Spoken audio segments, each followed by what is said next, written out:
Okay, so that's a thing.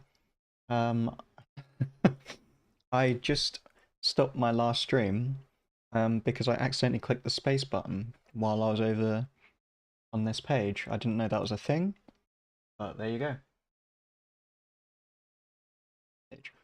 So, um, I'm just going to start again because I was only like 30 seconds in. Hello, welcome to the stream. I was just eating pistachios. Uh, Last stream I was in a bit of a strop, so I can't really remember what I showed and what I didn't show. There were some things that I did off screen, so I'm gonna go through what I remember. So last time we went through the Fusion page, and we learned a couple of features here. And we learned about the different tools that you can use over here. So you can actually stick in, I don't know, a fog effect, for example. I actually don't know if this is going to be any good or not, but we'll see. So you can attach a node there, and attach a node there. Let's add fog, maybe. There you go. Doing something there. Fog color. T. Doesn't look very foggy, to be honest, but it's doing something. Um, it just kind of looks like a hue changer, to be honest. But yeah, anyway, so you can do stuff like that with your video. And then we went onto the color page. So some of the things that I learned on the color page, got this bit. So these are the different nodes. So this is a node section. And then this, what is this? This is a corrector, maybe? Doesn't seem like it's a corrector. Parallel mixer? No. Is this? There's an even label. Alpha output. Alpha output. Add. So there's only so many nodes that you can do. So I don't know what this is. But this is a something. I think you can make multiple of them. We might need to go back on the video and see what this thing actually is, because I know you can make multiple of these. Primary balance. Actually, if I hover over it, it's not on the bottom corner either. What is this thing? Node grade. Node grades and nodes. Add source. No.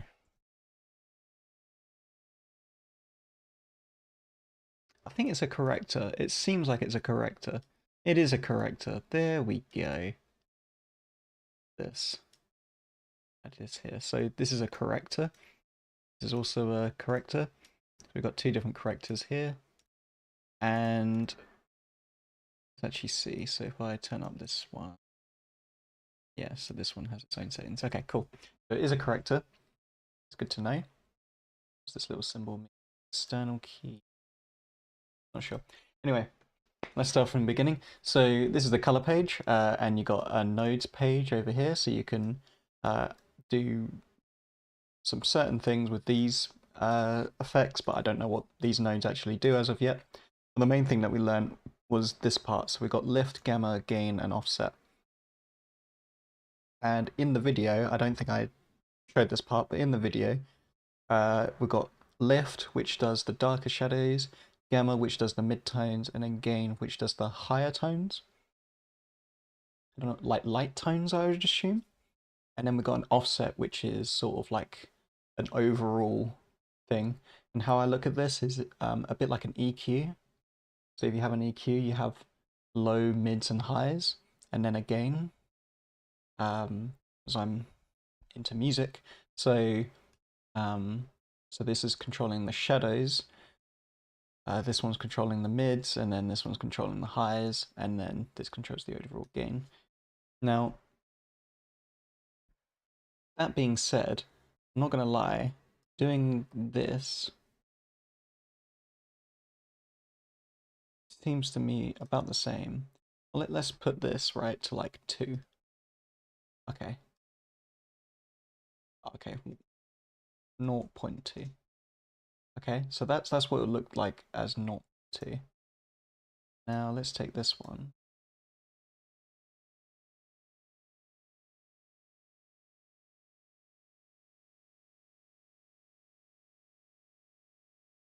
Okay. So detach that one, attach that one. That's what that one would look like with a 2. What if I make this a 2 instead of 0.2? So this one is where the lift is 0.2 here, and then this one is where the gamma is 0.2. Let's see if we actually see any notable difference. Okay, there actually is a notable difference. So that is with midtones, and this is with shadows. There's a bit more brightness, I guess, but I don't really know how I can tell what I'm affecting here. You know what I mean? It doesn't. I understand that there's something different, but I can't see it. I guess that's in a similar way to when I first listened to EQ. I couldn't quite tell the difference between like mids and highs, so I guess it's a similar experience. Let's actually see as well.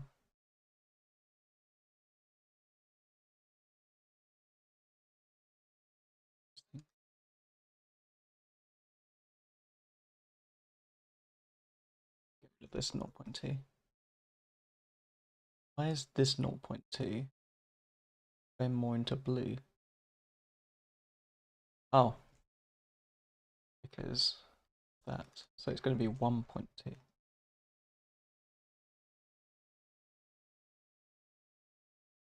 And that is obviously definitely noticeably different from. It doesn't seem. This gain doesn't seem as harsh, if that makes sense. Anyway, doesn't matter. So the main thing that the video said after the fact was if I turn this down a bit, well, let's turn this up a bit. That will brighten up the image. You can kind of see how it's dark there, and that brightens it up a bit. And then let's turn the gamma down.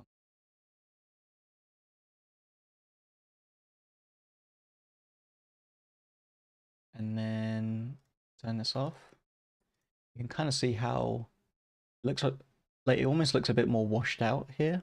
And then when I go back to this, these reds seem more prominently red, and then this background, everything seems a lot more separated in the image. This almost seems like everything is one cohesive thing, while this actually seems to separate the face from the background and all of that stuff. The colors seem to pop a bit more, just looks a bit better over. And I can use this to kind of attention as well. And if I compare that to this, it just looks better there.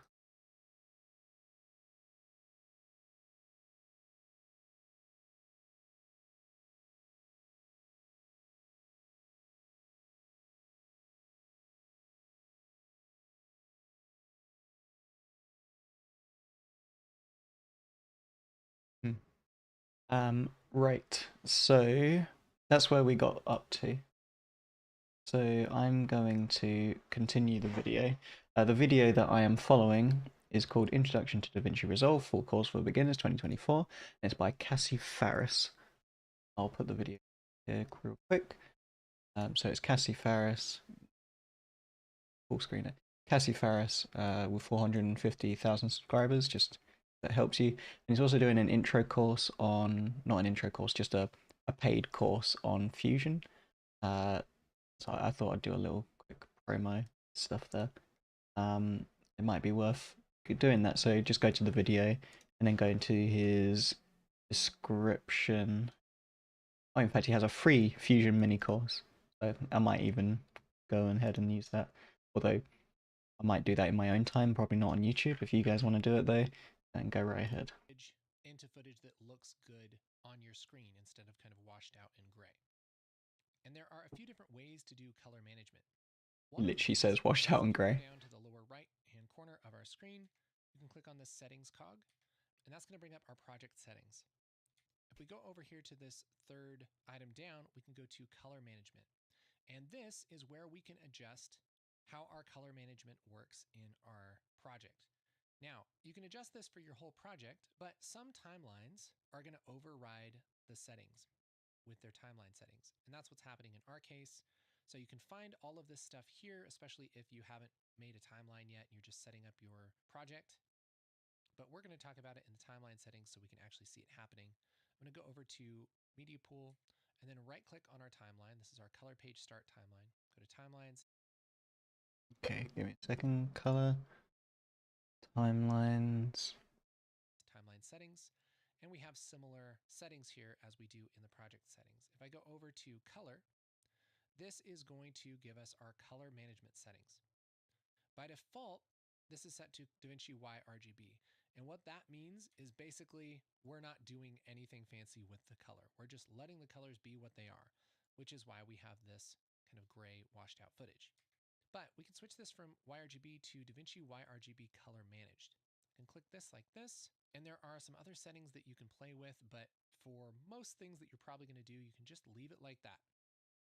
Let's go down and hit OK. And now, hey, nothing happens. So good. Wow, we did it. Congratulations. But it's unlocked some background magic here. If I right click on this clip, I now have this little section added to my context menu where it says input color space. I can go to input color space and I can select whatever camera and format I shot. By default, it's just going to be Rec 709 for a lot of shots. But I shot this on Blackmagic Design, and this is in Blackmagic Design Pocket 6K Film Gen 4. And you do have to know that for this to work. If you don't know what log format you're shooting, you need to figure it out. Look at your camera, get into your menus and figure out what you're shooting. Ask the person who shot it if you didn't shoot your footage, figure it out. But there should be some way to figure out what camera you shot it on and in what mode. So for me, it's Blackmagic Design Pocket 6K Film Gen 4. There's a bunch of stuff with Blackmagic Design. For other ones, it's a little bit easier. Canon, you're probably shooting C-Log. Did you use C-Log 1, 2, or 3? Sony, you probably have S-Log, S-Log 2, or S-Log 3. Again, you can find this in the menus of your camera. Interesting. I'll go to Blackmagic Design Pocket 6K. What if I pick Panasonic? Okay. Pretty sure Lumix cameras are Panasonic, right?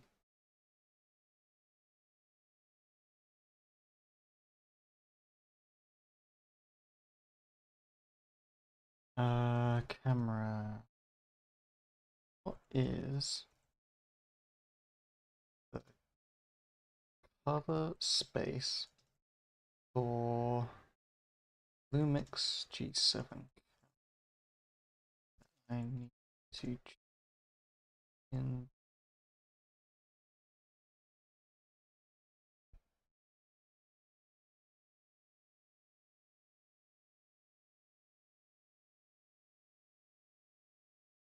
Rec 6. Sorry, Lumix. Let's go.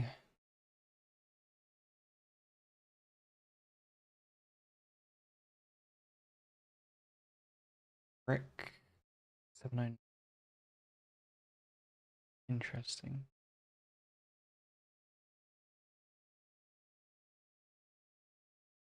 And Rec 709 looks fine on this.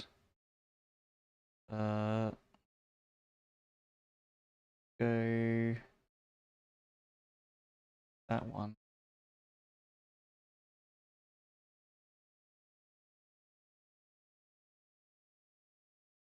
I mean, that looks better. It definitely looks better. What happens? Click this and oh baby. Oh baby. It looks pretty good. All I had to do was tick a box, and now all of that work that I was doing with the gain and the lift and the saturation and the gamma, all of that is done for me. In fact, these were all shot on the same camera, so I can shift select all of these clips, right click, go to input color space, Blackmagic Design, Pocket 6K Film Gen 4, and then, oh baby, look at this stuff, it's looking pretty good. Now, do these look perfect? No, but it doesn't look log anymore, right? If I were to right click on this and go to bypass color management, we can see this log footage. And then this is with the color management applied.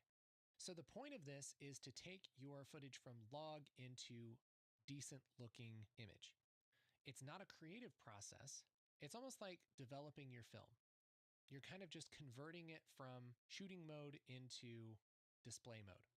And this is really, if you're going to do color correction right, this is the first step. This is what you should do first. Because now, everything that we do in the nodes, everything that we do here is going to run through that color management, and we're going to get a better result. That's just how it is. Because Colors the look color much science better that with the that. Resolve is putting onto this footage is It just looks designed so much to more washed reverse out. engineer what the camera was doing to make that gray log footage. And it's going to give us some pretty nice colors. Now, it's dependent on how we shot this. For instance, this looks pretty good. This looks pretty good. This looks kind of crazy. It looks pretty wild. That's because we shot this maybe a little bit bright. And so it's not that you won't need to correct it, but any correction that you'll need to do is going to look better as it runs through this color management. So for instance, I could take this offset down just to darken this image a little bit. I could take the saturation down just to take that wild red off of the screen, and now we have a pretty decent looking shot. But the difference is I only had to do a couple things. Take the offset wheel down, take the saturation down. If I didn't have color management on, go to our timeline settings and switch this back to Davinci YRGB. If I didn't have color management on, I would have to push this gain up, push this lift down, do some saturation, take the gamma down, maybe add a little bit of a curve, do all this kind of stuff to get a similar result, but it's a lot more work. And honestly, in my experience, it doesn't look as good. So instead, I'm just going to right click and say reset all grades and nodes. You can also hit Control Home. That's going to reset everything I've done in this node. Go back to our timeline settings and turn on that color management, hit OK. And now we have our kind of bright looking shot that we can just adjust real quick and get a pretty good result. Same thing here for our handsome boy. Maybe we push the gamma up just a little bit, take the saturation down a touch, and we're good. And so that's the thing, when you have color management on, it doesn't take a whole lot to make your shots look good. This one maybe needs a little bit of exposure, which I can just do with the offset wheel here. And we can kind of just page through and see if there's anything we need to change. Same thing here, this is a little bit bright. Take the offset down a lot. Maybe take the saturation down a touch. Again, we can make this into a nighttime shot if we want to, but let's say this was a daytime shot. We can adjust that without a whole lot of work. And now I've went through and this one could maybe be a little bit brighter, maybe a little more contrast. But now I've kind of gone through and made all my shots look decent, and it just didn't take tons of effort. So that's the really big deal when it comes to color management. But there are a couple different ways to color manage in Resolve. This is probably the easiest way, but it's also the way that kind of does things behind the scenes that you don't really have any control over. So the color management that's being applied to this clip, it's hidden away from me. I can't see it or control it or even turn it off or on really easily. I would have to just bypass it from each clip. And so for me personally, I'm not a huge fan of doing color management this way. If you like it this way, that's totally fine. There's nothing wrong with it as long as you feel comfortable. But I'm gonna right click on my timeline and go over to timeline settings. And I'm gonna switch this back to Davinci YRGB. And then I'll just go ahead and hit OK. Now we don't have any color management on, but we can add it ourselves. And we can do that with a special node. So I'm going to right click on this node and say add node, add serial. And this is going to be our color management node. And I'm just going to drag this all the way to the end of our node graph, because color management is something that you're generally going to want to do at the very end. So you put it on first so that you can see what you're doing, but it actually applies to the image last. So before I do anything, I'm just going to put this node over to the right. I'll right click on it and say node label, and I'm going to call this C. I want to do a node, add serial node. So I'm going to right click on this node and say add node, add serial. And this is going to be our color management node. And I'm just going to drag this all the way to the end of our node graph, because color management is something that you're generally going to want to do at the very end. So you put it on first so that you can see what you're doing, but it actually applies to the image last. So before I do anything, I'm just going to put this node over to the right. I'll right click on it and say node label, and I'm going to call this CST. That stands for color space transform, which is a way to do color management. Now, up here in the upper right, we have a button that says effects. And this is a lot like our effects panel in the other pages. But one of the effects here is called color space transform. And I can apply any effect to any node by just grabbing it from the effects panel and just dragging it onto that node specifically. So now we have this color space transform node, and we have a color space transform applied to it. Now, it's not doing anything right now because we haven't set the settings. And what we're going to do is tell it the type of camera and format and everything that we shot with, just like we did in. Why'd I add the... Why'd I add this at the end? Rather than while I was making the colours.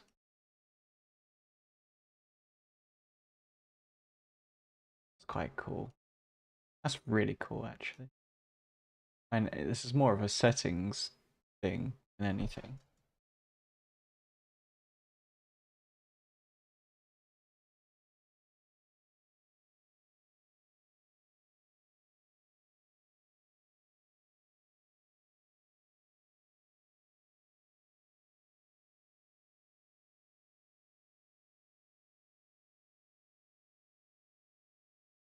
I don't know why you'd want this, but there might be a reason.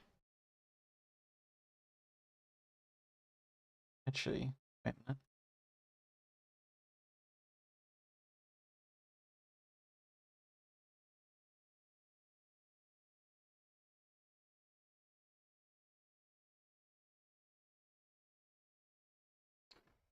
Do all the same things like that. Okay, camera shake.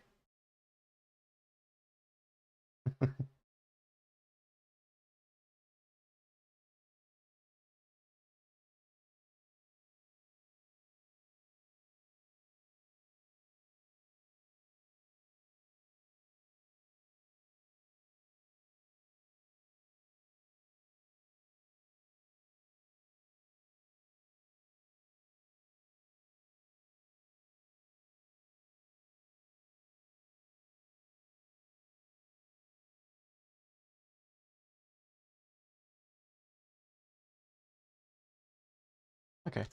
I don't really know. Timeline settings, but we're just doing it here in the inspector for the effect controls of this node, right? So input. Here's the thing. I don't know if I care about the color. I really don't. Color space. You gotta look that up for your camera. For me, it's Blackmagic Design Wide Gamut Gen 4.5. For input gamma, it's Blackmagic Design Pocket 6K. I feel like this is extra information that I don't need. I understand the idea of it, but I think I'm just gonna move over to Fairlight. A little bit deeper in color grading. Make sure to check out our DaVinci Resolve Resources PDF. This is a collection of the top things that I would recommend that you check out if you want to learn more color. It's available right now, and it's totally free. It's my gift to you. Let's keep going. Now let's jump into the Fairlight page. The Fairlight page is the 6th page over, and this is where you go to get super detailed with your audio. Much like the Fusion page and the Color page, this is kind of like a dedicated app. This is a specialized page that shares the same timeline as your edit page, but is focused on its specialized task, which in the case of Fairlight is audio. Now I have a demo timeline here, and this is, if we were to open up our media pool on the left here, it's under bin 6, Fairlight page, if you're following along with the downloadable files. Again, there's a link in the description below if you want to Oh fuck. download this for free. My I'm effect. in Fairlight page finished right now, just so that we can see all of our fancy things. So let's take a look at the interface of Fairlight. Of course, we've kind of already jumped into the media pool. In the upper left, we have our media pool here. The only little... This is a compressor that I got for my audio stuff. difference is that we have a source viewer here, but it's just there, focused open on up audio. there. So it's easy for us to scrub through our different audio sources here, see the waveforms and that kind of thing, because this is all audio. So what's focused, A1? Right? Not A1 is this one. Okay. A2 is there. To show you only Dynamics. What's audio dynamics? effects or audio transitions. And so this Makeup gains is like compressor. You take an effect and you can drag it onto any clip here in the timeline, just like you would in the here. page. This should make a ton of sense. Limiter here. Okay, so it's got its own set of plugins. That's quite cool. Got like phase mixer, noise reduction. And then I got all my ones here as well. So VST effects. So these are other plugins. So if I wanted to drag in Omnisphere,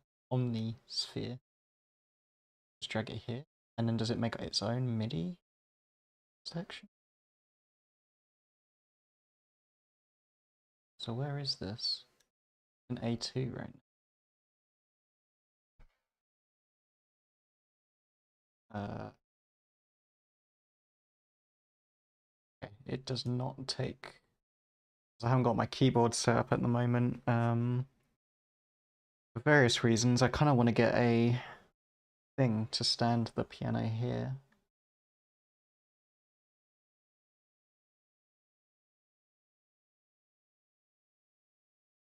Okay. I don't know if I'll be going too crazy in audio in this as well, but I like the idea of it. I mean, I'll definitely want to do stuff with audio, but it's probably going to be just simple stuff because if I want to do proper audio stuff, I'll probably just do it through Ableton. It's good to have it side by side in the video as well, so I guess it just depends on what I'm after at the time. I mean, it's good that the options are here. It's cool that we've got stuff like Trillion and all of that stuff here. Actually, you know what? I just remembered I do actually want to get that piano stand. I think I'll get it.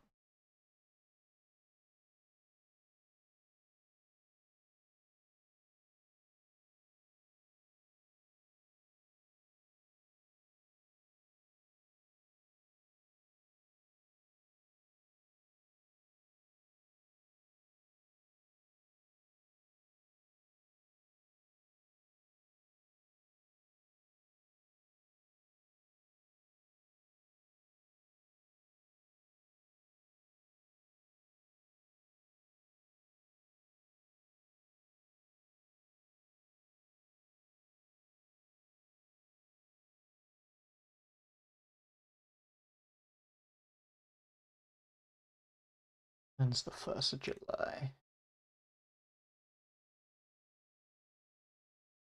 Monday.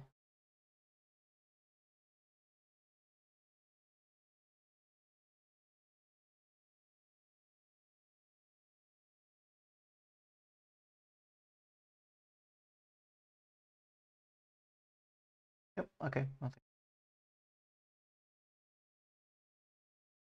Oh, so I am.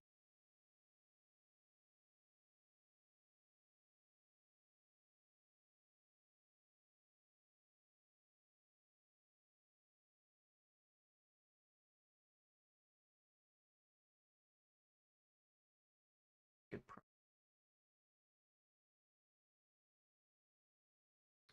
Okay. Hmm.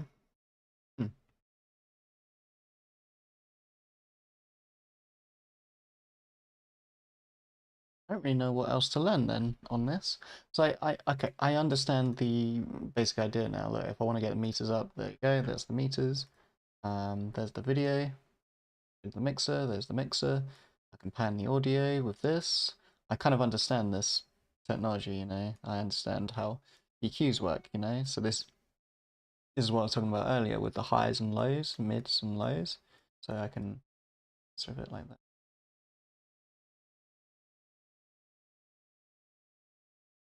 Really boost the bass.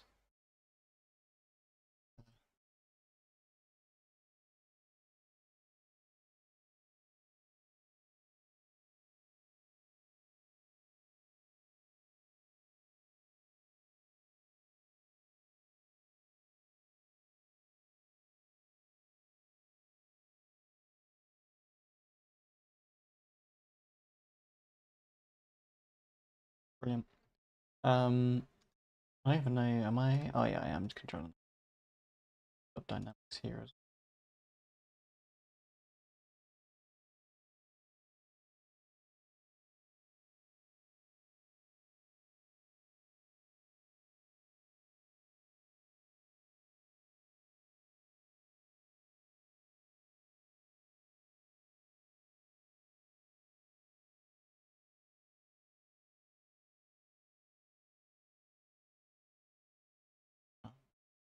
Turn it on there.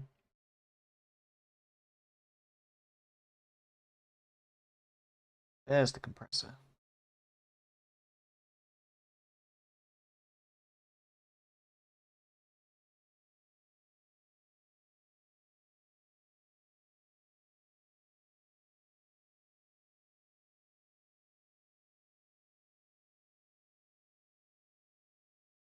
Mix thing.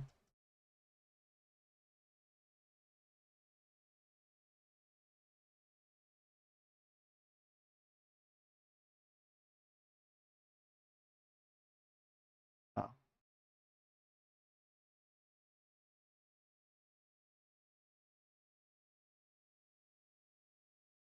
I don't even know if we're doing this right. I'm just messing around.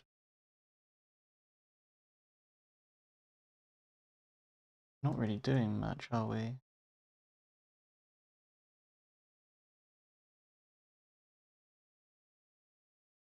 So we'll be...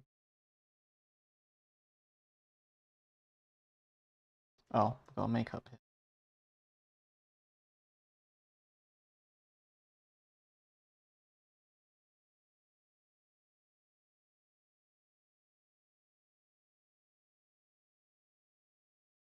I feel like if I'm making the threshold low, I would expect everything to be caught up in there. Yeah, look, there's the line. Like the threshold doesn't move around enough.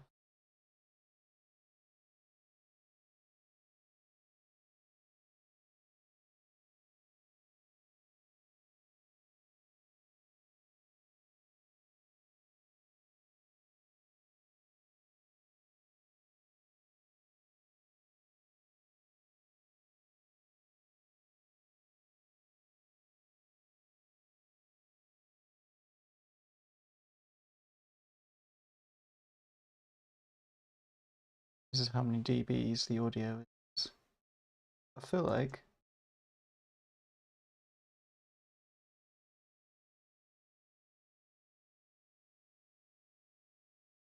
I mean, apparently there's gain reduction, but I can't really hear it. Well, that's not really the point. I probably wouldn't be using this. I'd probably be using...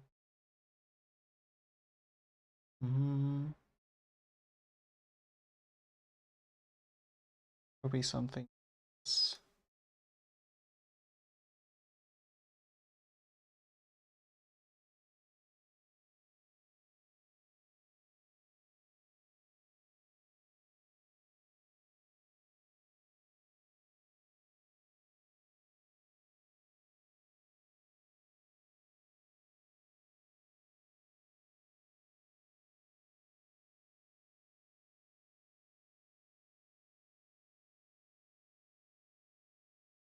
This is way too loud.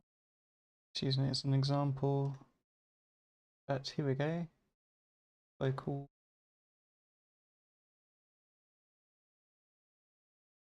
Let's just do...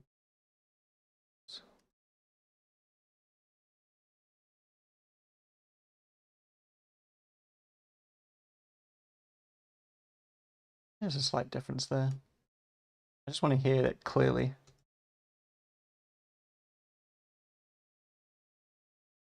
And that's pretty obvious.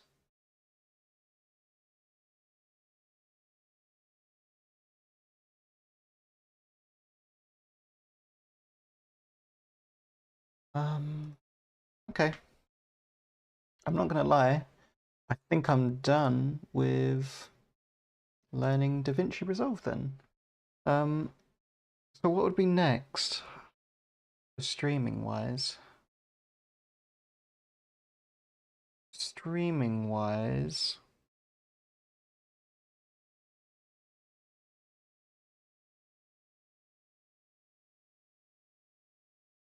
Streaming wise. I mean, I am looking to put together the video of the things I want to do, but I don't know how much crap footage is going to be there that I'm a bit embarrassed to show, you know? It's going to be a first time of me editing myself, and I don't know how comfortable I'm going to be about that. I don't know. We finished this though, so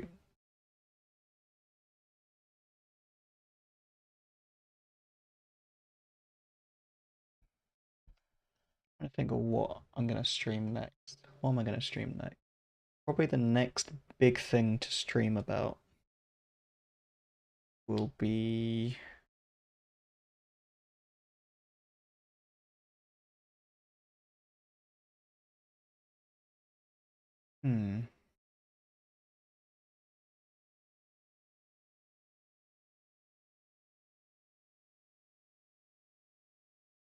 I don't know. I really want to think about it here because I don't know if I'm going to remember it after the fact. As always, I feel like I'm going to be stuck and then not want to stream. I think the big thing I can probably continue streaming on is my music writing, or just in general, just doing normal writing, putting together scripts for videos. Maybe that's a good idea. And then if I get really, really stuck, then I can just do a bit more music writing time. And if I get really, really, really stuck and I really don't know what to stream, then I'm probably will just do my video editing process of me doing this. I might be okay with doing a bit of video editing off of stream and then doing, after I've done my video editing, I get my iPad.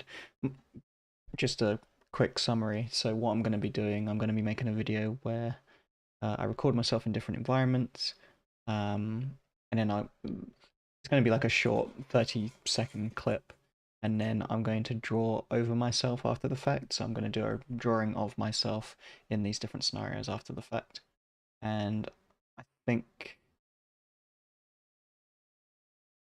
that will be appealing for most people. Yeah, I think that's what I'm going to do. So hopefully I can just get on with making my video. Um, yeah, I don't know when I'm next gonna stream, but it will be soon. If I can't think of anything, then I'll probably be just streaming me editing the video. But yeah, I guess this is quite a short stream. I didn't really realize that in that video they said, oh yeah, you can change the color, the gamma, and lift, and then that's pretty much it. I was like, oh okay. Um, I don't, because I never really even like color's important, obviously, but at the end of the day, I feel like it's one of those things that I don't really super. It's not that I don't care about it. I don't know even what I'm looking for yet when it comes to that. You know, I just want to make the videos first, and then if I really want to start looking at color, then I can look into color. But this is interesting, the input space and whatnot. For my camera, apparently I use Rec 709, and then one of these, so that might be good. Although it looks like it's just grayed out on this, so I don't know if that would be really a great option. It'd probably just be better just to use these gamma and lift and all of that after the fact. But yeah, I'm going to end the video here. Oh, I should mention as well, because like I said, I'm going to be making those videos. I've just done my first recording today, which is going to be me coming out of the bed. Okay, real quick, let me stick this to this.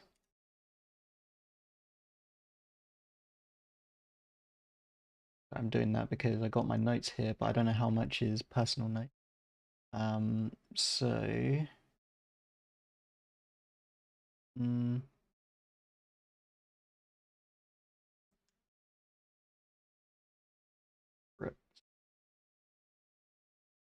I got my first scene is going to be me coming out of the bed. So I'm going to come out of the bed. I'm going to be like tired and groggy and look exhausted, and then my hair's a mess. And then I might like rub my face a little and then look over um, to the, well, I'm going to be looking over to the side. Uh, so that's the first scene. And then I go into the bathroom where I grab the toothbrush. So there's going to be a shot of me grabbing the toothbrush, and then a shot of the towel going over. So I have a shower, um, surprisingly, and I'm putting a towel over the shower. That's what I normally do, and then turning on the tap, and then the water coming down, and then I'm going to be brushing my teeth. So it's going to be like a picture of just my face, not the rest of my body, but just my face, brushing my teeth.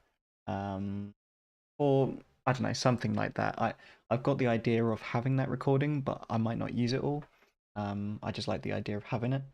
And then walking down the stairs, making the cup of tea. So it's going to have a shot of the kettle to being turned on, boiling, turned off, and then a shot of the teapot, and then putting the tea into the teapot, and then me going to the conservatory, doing a little bit of meditating. That's what I like the idea of showing. Um, do a bit of meditating and then grabbing the guitar and then playing the guitar. And that's going to be the whole movie. It's like a little mini movie thing that I want to work on.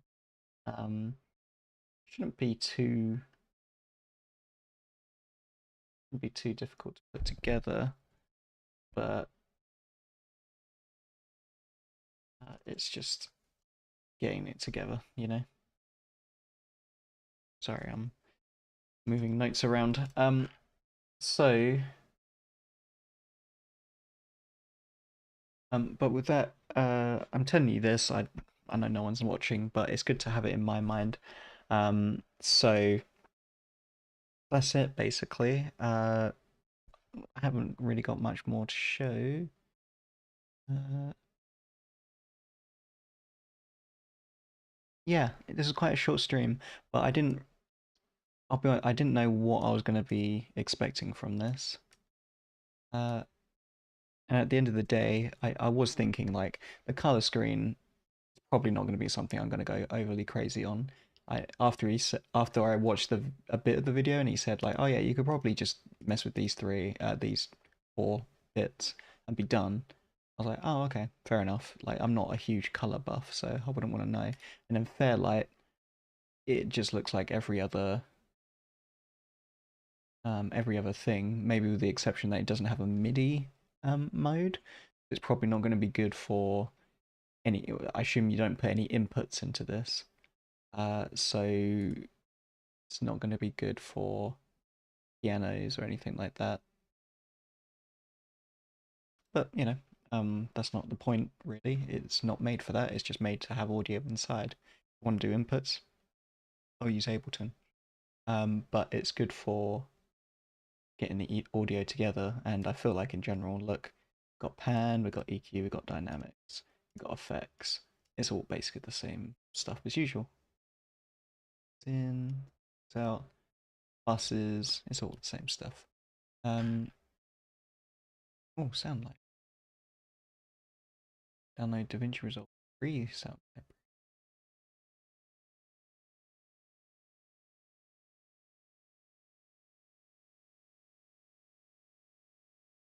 paid thing. Oh no, oh well. Is it a paid thing? The free song library. Um, okay. This is like for the indie stuff. Oh, that's pretty cool. I don't really think there's much more to include though.